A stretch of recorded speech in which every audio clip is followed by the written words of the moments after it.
और चलिए इसी बीच सीधा रुख करेंगे बड़ी खबर का। नहीं रहे इरफान खान की बड़ी जानकारी आपको दे रहे हैं। आपको बता दें कि कल उन्हें अस्पताल में भर्ती करवाया गया था और लगातार उनकी तबीयत जो है वो बिगड़ती जा रही थी। डायरेक्टर शुजीत सरकार ने ये अब ट्वीट किया है। ये बड़ी जानकारी आपको दे रहे हैं। कल से आईसीयू में भर्ती थे इरफान खान।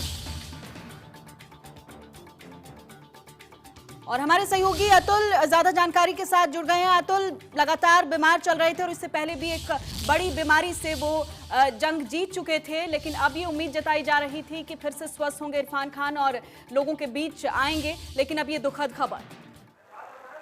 जी हाँ, बिल्कुल सही कहा आपने सोनल की ये वाकई दुखद खबर है कला क्षेत्र से जुड़े हुए तमाम लोगों के लिए, और न सिर्फ कला क्षेत्र से जुड़े हुए लोगों के लिए बल्कि उन तमाम चाहने वालों के लिए जो कि इरफान खान को अभी और देखना चाहते थे और समझना चाहते थे। क्योंकि कहा जाता है कि इरफान खान अभी जो इस वक्त दुनिया में नहीं रहे, लेकिन उनके काम में, उनकी कला में ऐसा बहुत कुछ था जो अभी आया ही नहीं था। अभी शायद वो अपना 50% भी नहीं कर पाए थे, लेकिन दुनिया से उन्होंने विदाई ले ली है। ये वाकई बहुत बड़ा झटका है। उन्होंने एक बड़ी बीमारी से, गंभीर बीमारी से जूझकर अपने आप को फिर से उस जगत में वापस तो किया, वापस लौटे तो खुशी भी थी, लेकिन फिर अचानक से ऐसी खबरें आई कि वो लगातार फिर से उस बीमारी से ग्रसित हो रहे हैं, तकलीफ बढ़ रही है। इरफान की खासियत भी यही थी कि उनके चेहरे पर जो भाव होते थे वो सिर्फ जो डिमांड होती थी उस पिक्चर की या उस सीरीज की या फिर उस सीरियल की जिसमें भी वो काम करते थे, कोई थिएटर का काम हो, तो वो सिर्फ उस जो भी डिमांड थी वहीं उनके चेहरे पर भाव आता था। बाकी उनके मन में क्या चल रहा है उनके चेहरे पर कोई नहीं पढ़ सकता था। लेकिन अब फिलहाल इस वक्त जो खबर है कि कोकिलाबेन अस्पताल में इरफान ने अंतिम सांस ले ली है। इरफान खान का निधन हो गया, ये बड़ा दुखद है और उन सभी लोगों के लिए वाकई बड़ा झटका है, जो कि इरफान खान पिछले दिनों जब बीमारी से जूझ रहे थे, अस्पताल में भर्ती थे, तो लगातार उनके लिए दुआ कर रहे थे। और फिर से खबर आने के बाद कि हाँ वो तकलीफ में है, वो लगातार दुआएं चल रही थी, लेकिन इस बार दुआएं कबूल नहीं हुई। झटका है सोनल। बिल्कुल अतुल, और हाल ही में उनकी मां जो हैं सईदा बेगम, उनका भी निधन हुआ था और वो वीडियो कॉल के जरिए ही अपनी मां के अंतिम संस्कार में शामिल हुए थे। तो ये एक तरह से हम कह सकते हैं कि परिवार के लिए भी अचानक से एक बहुत बड़ा झटका है, परिवार के दो सदस्यों का एक साथ इस तरीके से चला जाना। बहुत बहुत बड़ी बात है सोनल। आपने जैसा कहा कि अभी कुछ दिन ही बीते हैं कि वो खुद आज संक्रमण का जो दौर चल रहा है पूरी दुनिया में, उसमें उन्होंने वीडियो के जरिए अपने मां को अंतिम विदाई दी थी। और अब बेटा भी इस दुनिया में नहीं है, मां के पास तो चला गया, लेकिन अपने तमाम लोगों को, अपने तमाम चाहने वालों को जरूर वो पीछे छोड़कर चले गए। इरफान खान की अगर हम बात करें तो जबरदस्त अभिनेता, ऐसे अभिनेता जो कि अलग ही पहचान रखते थे और उनके साथ काम करने वाले भी ये नहीं समझ पाते थे कि दरअसल ये कौन से एक सेगमेंट में किस तरीके के मूड में चले आएंगे, या फिर कोई अभिनय का जो असल क्षेत्र है उसको ये कैसे करते हैं, कैसे समझते हैं, सारी चीजें हैं। लेकिन दुखद पहलू जिसका आपने भी जिक्र अभी किया है यहाँ पर कि इस वक्त वो नहीं रहे, उनकी माँ भी नहीं रही। और बिल्कुल अतुल, और उनकी इच्छा शक्ति जो है वो यहीं देखी जा सकती है। 2018 में जब वो इस बीमारी से जूझ रहे थे, उस दौरान उन्होंने खुद अपने दर्शकों को ये जानकारी दी थी कि मैं एक गंभीर बीमारी से जूझ रहा हूं, ट्वीट करके उन्होंने बताया था। और उसके बाद उन्होंने कहा था कि जल्द स्वस्थ होकर मैं आपके बीच लौटूंगा। तो एक तरीके से हम कह सकते हैं कि अभिनेता के साथ साथ एक जो एक विल पावर एक इंसान के भीतर होनी चाहिए, जो लोगों के भीतर एक संदेश देता है कि मैं एक गंभीर बीमारी से जूझ रहा हूं, लेकिन बावजूद इसके इच्छा शक्ति मेरे भीतर है। ये एक बहुत बड़ी एक इंसान के तौर पर भी खूबी कही जा सकती है। बिल्कुल सही कहा आपने सोनल की अपने वक्त में बहुत बड़ी बात है कि आप इतनी गंभीर बीमारी से जूझ रहे हैं और दुनिया के सामने आप खुद उस बीमारी का खुलासा करें कि हाँ भाई मैं इससे तकलीफ में हूं, मैं इससे लड़ रहा हूं, लेकिन इससे डरने की कोई बात नहीं है। और अपने आप में यही उनकी एक अलग पहचान हो जाती थी। अब बता दें कि सोनल साहबजादे के तौर पर उनको कहा जाता था, साहबजादे इरफान अली खान उनका पूरा नाम, और राजस्थान से ताल्लुक रखने वाले, जयपुर से। लेकिन अब फिलहाल वो साहबजादे हमारे बीच में नहीं रहे हैं। जो आपने कहा कि इस बीमारी से लड़ते हुए उन्होंने जो प्रेरणा दी थी वो अपने आप में वाकई बहुत अहम था। बहुत सारे लोग इस बीमारी का नाम सुनकर झटके में आ जाते हैं, उनको लगता है कि अगर हो गई तो क्या होगा, लेकिन वो बीमारी से ग्रसित होने के बाद भी इतने आराम से उससे लड़ते रहे। तकलीफ रही होगी, इसमें कोई शक नहीं, वो भी इंसान थे, लेकिन चूंकि वो इरफान थे, वो इंसान होने के साथ साथ इरफान थे, लेकिन उस वजह से ही इरफान ने उस तकलीफ को अपने अंदर रखा। वापस जब लौटे तो फिर हिंदी मीडियम के बाद अंग्रेजी मीडियम में काम करके फिर से दिखाया कि हाँ, एक काम क्या होता है, कला क्या होती है, और चेहरे के भाव से, उनकी आंखों से, उनके संवाद से, उनकी शैली से वो सारी चीजें झलकती थी। जो उनके साथ काम करने वाले कलाकार हैं, बाल कलाकार रहे हो या फिर जो भी रहे हो, या फिर डायरेक्टर हो, प्रोड्यूसर हो, उनके सहकर्मी हो, ये सभी बात कहते थे कि बड़े ही सहज अभिनेता। बिल्कुल बड़ा अतुल, और ये मशहूर बहुत उनका खास डायलॉग बात है कि जो उनके आलोचक थे या फिर हम कहें उनके जो समकालीन हैं, तमाम लोग इस बात को कहते थे कि वो केवल केवल एक अभिनेता नहीं, लेकिन एक नेचुरल अभिनेता है, एक बहुमुखी प्रतिभा के धनी है, न केवल अभिनेता है बल्कि एक इंसान के तौर पर भी बेहद शानदार इंसान है। बिल्कुल सही कहा सोनल आपने कि बहुमुखी प्रतिभा के अभिनय के धनी थे इरफान खान, और इस वजह से ही ना सिर्फ उन्होंने बॉलीवुड में अपनी पहचान बनाई, बड़े कम समय में पहचान बनाई, और जो पहचान बनाई उसका कोई सानी नहीं है, वो एक अलग तरीके की छवि, और सदियां उसको याद रखेंगी। जब भी भारत में उस कला का जिक्र होगा, उस अभिनय का जिक्र होगा, तो उसमें इरफान सर्वोपरि होंगे, सर्वश्रेष्ठ होंगे। बहुत सारे लोगों के लिए ना सिर्फ वो प्रेरणादायक थे, बल्कि उन्होंने ऐसा मापदंड तय कर दिया, वहां पर पहुंचना लोगों के लिए बहुत मुश्किल है।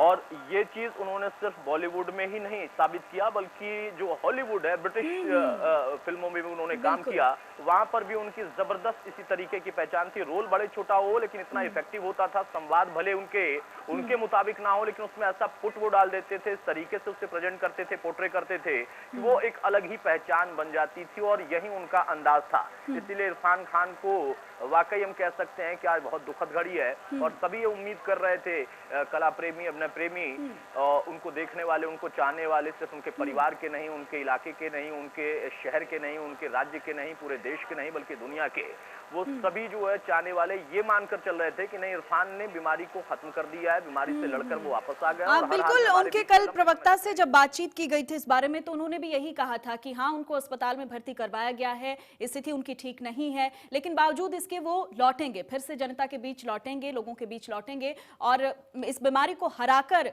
लोगों के बीच में आएंगे। तो कह सकते हैं कि अचानक से तबीयत बिगड़ी है, या फिर पिछले काफी दिनों से हालात तो काफी खराब चल ही रहे थे, मे भी ऐसा हो सकता है कि उनकी जो फैन फॉलोइंग है एकदम से झटका ना लगे लोगों को, तो ये हालात जो हैं वो क्लियर नहीं किए गए।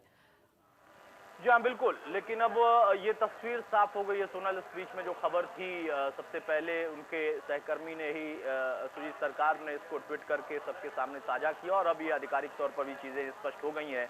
बहुत ही दुख की घड़ी है, एक तरफ संक्रमण के बीच में पूरी दुनिया इस दुख की घड़ी से लड़ रही है, और वहां से एक संदेश, इसका आपने थोड़ी देर पहले जिक्र किया था कि उन्होंने दिया था। तमाम ऐसे लोग हैं जो कि निर्देशों को नहीं मानते हैं, नहीं करते हैं। अभिनय के क्षेत्र में अगर हम देखें सोनल, तो इरफान जो है, ऐसा ऑन स्क्रीन लगता था कि वो शायद अपने प्रोड्यूसर को, अपने डायरेक्टर को नहीं मान रहे हैं, कुछ अपना अलग कर रहे हैं, और वो अलग ही जो था वो बाद में डायरेक्टर मान लेता था। लेकिन असल जीवन में देखिए उन्होंने कैसे उन नियम को फॉलो किया, उन चीजों को फॉलो किया। अपनी माँ को उन्होंने अंतिम विदाई वीडियो कॉन्फ्रेंसिंग से दी, और शायद उनको एहसास नहीं रहा होगा, या मन में कहीं अगर तो जो तकलीफ बढ़ रही थी उसके बाद उनको कहीं रहा होगा, लेकिन वो चीजें जाहिर नहीं हो पाई, और फिर वो धीरे धीरे उनकी तबीयत बिगड़ती चली गई।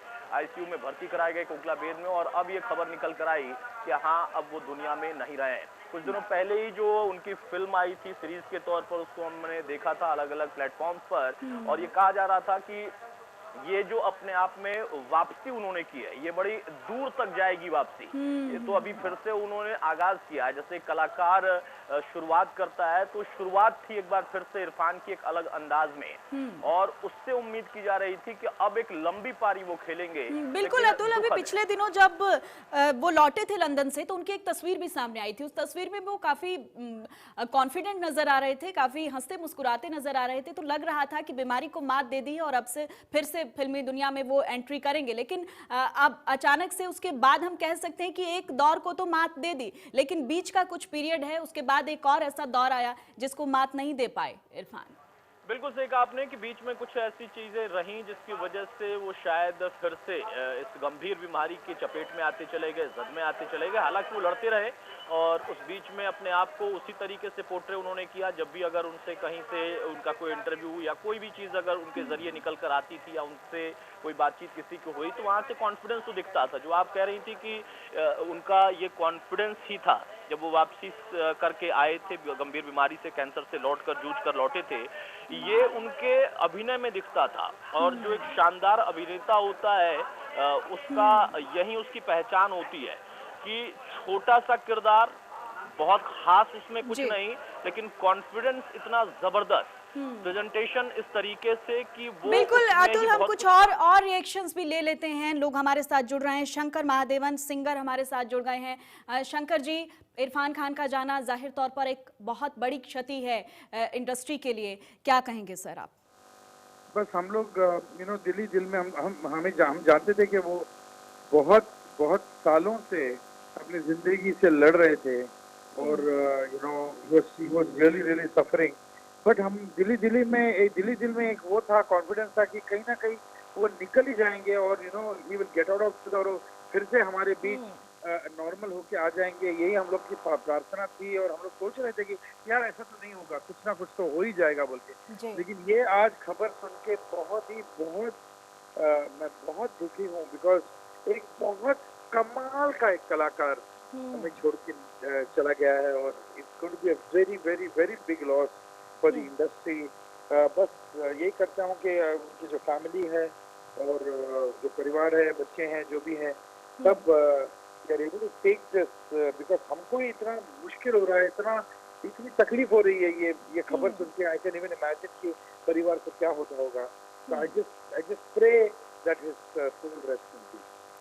शंकर जी, अभी एक बड़ी गंभीर बीमारी को मात देकर वो वापस लौटे, लंदन से अभी वापस आए थे, उसके बाद फिर से इस बीमारी के चपेट में आए। तो इस बीच कोई मुलाकात, कोई वाकया ऐसा जो आप शेयर करना चाहें आज दर्शकों के साथ? हम लोग जब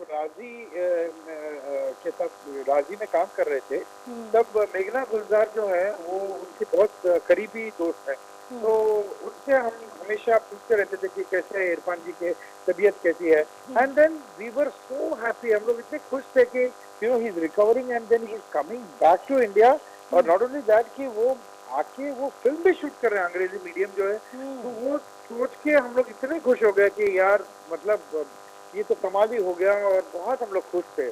लेकिन ये सडनली जो रिलैप्स हुआ है और उनको जो भी तकलीफ हुई है, हम जानते तो नहीं डिटेल्स क्या है, लेकिन it's really, this is unfair truth of life. यही मैं बताऊंगा कि ये जो है, we really feel that it's so unfair that इतने बड़े कलाकार के साथ, such so young, he's just 54 years old, ऐसे क्यों होना चाहिए और क्या है इसका रीजनिंग, क्या है, what is the logic, और क्यों एक मतलब such a big loss to the industry. बिल्कुल शंकर जी, यही लाइफ की अनसर्टेनिटी है। इसी तरीके से चीजें जब आती हैं तो धक्का भी लगता है। एक कलाकार के तौर पर एक बड़ी पहचान उन्होंने छोड़ी है, ये सब लोग जानते हैं। लेकिन हम चाहेंगे शंकर जी कि इंसान के तौर पर जब हम पीछे मुड़कर देखें इरफान खान के जीवन को, तो आपको क्या लगता है कि इंसान के तौर पर क्या ऐसी बेहतरी थी जो लोगों को सीखनी चाहिए उनसे? अभी भी आप मैं तो उनको इतना पर्सनली तो इतना अच्छे से नहीं जानता था, लेकिन मैं मिल चुका हूँ क्योंकि हमने D-Day वगैरह में हमने साथ में काम भी किया है और अक्सर हमने जो फंक्शंस वगैरह में हम लोग मिलते थे।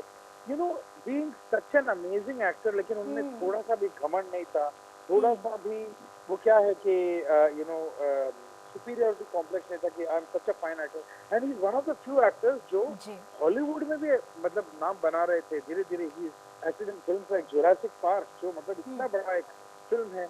तो if Hollywood has to choose him amongst 1 million actors। ठीक है शंकर जी, बेहद शुक्रिया, आप हमारे साथ जुड़े हैं। यशपाल शर्मा एक्टर भी हमारे साथ जुड़ गए हैं। यशपाल जी, इरफान खान का जाना जाहिर तौर पर एक बहुत बड़ा नुकसान है, आपसे पहली प्रतिक्रिया सर।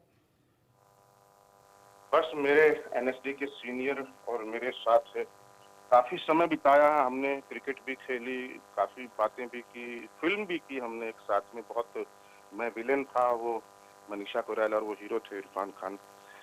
और तकरीबन 1 महीना ऊटी में हमने शूटिंग किया, तो बहुत कुछ जानने का मौका मिला। एंड उनको मैंने लाइव स्टेज पर भी देखा है, लाल घास पर नीले घोड़े श्रीराम सेंटर दिल्ली में उनका नाटक था प्रसन्ना की डायरेक्शन में। तो मैं उनका मतलब आज मैं ये दावे के साथ पहले भी कहता रहा हूँ और अभी भी कह रहा हूँ कि इरफान खान हमारी इंडस्ट्री के, बॉलीवुड के ही नहीं, पूरी विश्व के one of the best actor हैं वो, और रहेंगे जिंदगी भर में। क्योंकि उनका जो तरीका है, उनका जो स्टाइल है, उनका जो एक्टिंग है, इतनी स्पॉन्टेनियस और इतनी रियल है कि वो बड़े से बड़े, चाहे वो डस्टिन हॉफमैन आ जाए, अमिताभ बच्चन आ जाए, टॉम हैंक्स आ जाए सामने, वो कोई मायना नहीं रखता, ही इज देयर ऑलवेज। बिल्कुल यशपाल जी, आप भी फिल्म इंडस्ट्री को बेहतर समझते हैं, इसी जगत से जुड़े हुए हैं। कहा जाता है कि इरफान खान जो है वो लीक से हटकर फिल्में करते थे। उनकी कोई ऐसी फिल्म जो है, अक्सर ऐसा होता है कि जब फिल्म में कोई किरदार निभाया जाता है तो उस किरदार से हम एक एक्टर कहीं ना कहीं अपने आप को बहुत जुड़ा हुआ महसूस करता है। कौन सी ऐसी फिल्म जिसमें लगा हो कि हाँ, ये असल में इरफान खान है? नहीं, मकबूल फिल्म है। मकबूल फिल्म में एक बहुत मैच्योर एक्टिंग है उनकी। और मैंने उनको पहली बार जब देखा था तो टीवी पे एंटोन चेखव की कहानी थी वार्ड नंबर 6, और श्याम बेनेगल की डायरेक्शन थी, और पंकज बेरी और 2 ही एक्टर थे। ये पागल खाने की स्टोरी थी, बहुत अच्छी कहानी, अभी भी यूट्यूब में है, वार्ड नंबर 6।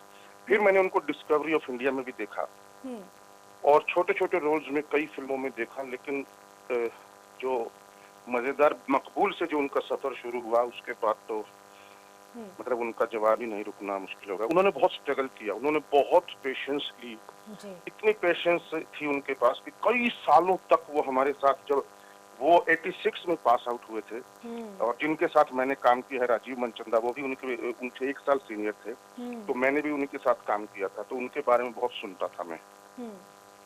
बिल्कुल यशपाल जी, अभी क्या लगता है आपको कि कोई ऐसा लम्हा, कोई मुलाकात का ऐसा कोई वाकया जो आप हमारे दर्शकों से शेयर करना चाहें, क्योंकि तमाम लोग हमारे साथ जुड़ रहे हैं, हम भी चाहते हैं इरफान खान को अब हम उनकी यादों को रिकॉल करें, तो चाहते हैं कि आप भी कोई ऐसा लम्हा, कोई वाकया ऐसा बताना चाहें हमारे दर्शकों को जो आप मिले हों उनसे। जी, मैं और वो ऊटी जा रहे थे, रास्ते में हम बाई कार जब एयरपोर्ट से हम जा रहे थे ऊटी, तो बहुत सारी बातें हुई और हम बातें शेयर की हमने। तो मैंने बोला कि भाई बस जिंदगी में कुछ 2-4 फिल्में ऐसी कर लें, उसके बाद मौत भी आ जाए तो कोई गम नहीं है, मतलब ताकि जिंदगी भर के लिए हम अमर हो जाएं। तो उन्होंने बोला था कि यशपाल इस बारे में विचार मत कर, इतना सोच मत, दिमाग मत चला, बस करते जाओ जैसा लगता है तो अपने आप होता जाएगा। तो तुम जी यशपाल जी, शुक्रिया आपका, आप हमारे साथ जुड़े हैं। तो आप देख सकते हैं ये एक बहुत बड़ी बात है जो यशपाल शर्मा ने हमें बताई, जो एक लम्हा, जो मुलाकात उनकी रही कि हम कुछ अच्छी फिल्में कर लें, उसके बाद अगर मौत भी आ जाती है तो फिर कोई बात नहीं। तो एक जो एक्टर है उसकी जो विल पावर है और उसका जो उसकी अपने काम के प्रति जो जुनून है, जो जज्बा है, वो भी कहीं ना कहीं देखने को मिलता है। तो इरफान खान को न केवल हॉलीवुड बॉलीवुड फिल्मों के लिए याद किया जाएगा, एक अच्छे इंसान, एक बेहतर इंसान के तौर पर भी याद किया जाएगा। और तमाम जो वाकया उनसे जुड़े सामने आ रहे हैं और अभी आएंगे, क्योंकि ये फहरिस्त अब लंबी चलने वाली है, तमाम लोग हमारे साथ जुड़ेंगे, उनसे हम बातें करेंगे, उनसे भी हम जानेंगे कुछ ऐसे छुपे हुए फैक्ट्स जो कहीं ना कहीं अभी तक इरफान के बारे में सामने नहीं आए हैं, वो भी चीजें लोगों को जानने को मिलेंगी। जाहिर तौर पर एक बहुत बड़ी इंडस्ट्री के लिए एक नुकसान तो है ही है, एक अच्छे इंसान को खो देना। अतुल हमारे सहयोगी लगातार हमारे साथ बने हुए हैं। अतुल, अभी हम यशपाल शर्मा जी से बात कर रहे थे, उनका कहना है कि एक उन्होंने उनसे मुलाकात की और उसमें उन्होंने कहा कि कुछ अच्छी फिल्में कर लें, उसके बाद मौत भी आ जाए तो कोई बात नहीं। तो आप देख सकते हैं कि एक जुनून, एक जज्बा अपने काम के प्रति और फिर एक लाइफ की अनसर्टेनिटी जो है, इन दोनों चीजों को कनेक्ट करता हुआ ये लम्हा अपने आप में बहुत इंपॉर्टेंट। बिल्कुल सही कहा सोनल आपने कि ये लम्हा अपने आप में बहुत इंपॉर्टेंट है, दोनों चीज़ों को कनेक्ट करता हुआ, और यही एक कलाकार की एक बड़ी शख्सियत की पहचान होती है कि वो मरना तो सभी को है, लेकिन वो ये कहते हुए अपनी बात को रखते हैं कि हाँ, कुछ अच्छा कर जाएं, कुछ बेहतर कर जाएं और कुछ बेहतर ही करते रहना है, उसके बाद मौत आ जाए तो कोई गम नहीं है। तो ये बात इरफान भी करते थे। पान सिंह तोमर, उसके लिए श्रेष्ठ अभिनेता का उनको अवार्ड भी दिया गया। पान सिंह तोमर में वो दौड़ लगाते नजर आए, बिहार के बागी के तौर पर नजर आए। मशहूर डायलॉग उनका था, उनको उसमें किसी ने कहा कि बागी हैं, तो उन्होंने कहा ना भाई हम तो डाकू हैं, बागी तो संसद में बैठे हैं। कटाक्ष भी था, सटायर भी था, तमाम तरह की बातें। उसमें वो एक सिपाही के तौर पर देश की पहचान, उसके बाद एक धावक के तौर पर, एक खिलाड़ी के तौर पर, लेकिन वापसी जब वो करते हैं अपने गांव में तो वहीं जमीन जायदाद की लड़ाई के बाद उनको ये बनना पड़ता है। वो जो मिक्सअप है उसको अगर आप देखें, उस अभिनय को जिस तरीके से, उस संवाद शैली को जिस तरीके से उन्होंने उन्होंने पोर्ट्रे किया ऑन स्क्रीन, जिसकी वजह से उनको श्रेष्ठ अभिनेता के तौर पर वो अवार्ड दिया गया, जिसके वो हकदार भी थे। आज जैसा आप अभी इसके पहले बात कर रही थी, हरियाणा के यशपाल शर्मा कलाकार जो कि बॉलीवुड में उनके साथ पहले उन्होंने पढ़ाई लिखाई भी की, उसके बाद बॉलीवुड के उनके सहकर्मी भी रहे हैं, और उन्होंने जो अपनी यादें ताज़ा की, ऐसे तमाम लोग होंगे जो और ये भी एक बहुत इंपॉर्टेंट चीज निकल कर आई है अतुल, जब हम उनसे बात कर रहे थे तो उन्होंने एक बात और कही कि उनके अंदर एक बहुत पेशेंस लेवल बहुत हाई था। हालांकि इस फील्ड में तमाम लोग महत्वाकांक्षी होते हैं, तमाम लोगों को ये होता है कि हम जल्द से जल्द जो प्रोग्रेस है उसके पायदान पर चढ़ें, लेकिन एक धैर्य रखना बहुत जरूरी हो जाता है, और ये अपने आप में एक बड़ा मैसेज उन्होंने दिया है कि उनके अंदर एक पेशेंस लेवल बहुत ज्यादा था।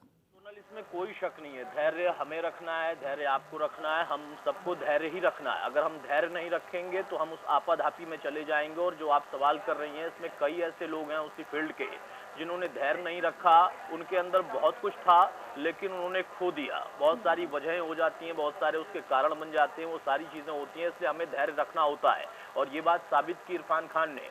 अगर इरफान खान ने धैर्य नहीं रखा होता तो इतने दिनों से वो जो सेकंड लाइन में या थर्ड लाइन में रहे, ऐसा नहीं है कि वो चाहकर पहली लाइन में नहीं आ सकते थे, लेकिन जिस तरीके की कला के वो माहिर थे, जिस तरीके के अभिनय के वो धनी थे, उसके लिए धैर्य रखना भी जरूरी था। बहुत चार्मिंग चेहरा की फिल्म थी, बहुत सारे लोगों को शायद वो न पसंद आई हो, लेकिन जो थिएटर के लोग हैं, जिन लोग कला को बहुत बखूबी समझते हैं, तो उनके लिए वो मकबूल का जो अभिनय था, जिस किरदार को उन्होंने निभाया था, वो अपने आप में बहुत शानदार था। ठीक है अतुल, बेहद शुक्रिया, आप हमारे साथ जुड़े हैं। तो अपने दर्शकों को ये दुखद खबर दे दें, नहीं रहे अभिनेता इरफान खान, और उनसे जुड़ी तमाम लोगों से हम बात कर रहे थे, उनका भी यही कहना है कि न केवल एक अच्छे अभिनेता बल्कि हमने एक बहुत बेहतर इंसान को खो दिया है। इसी के साथ बुलेटिन में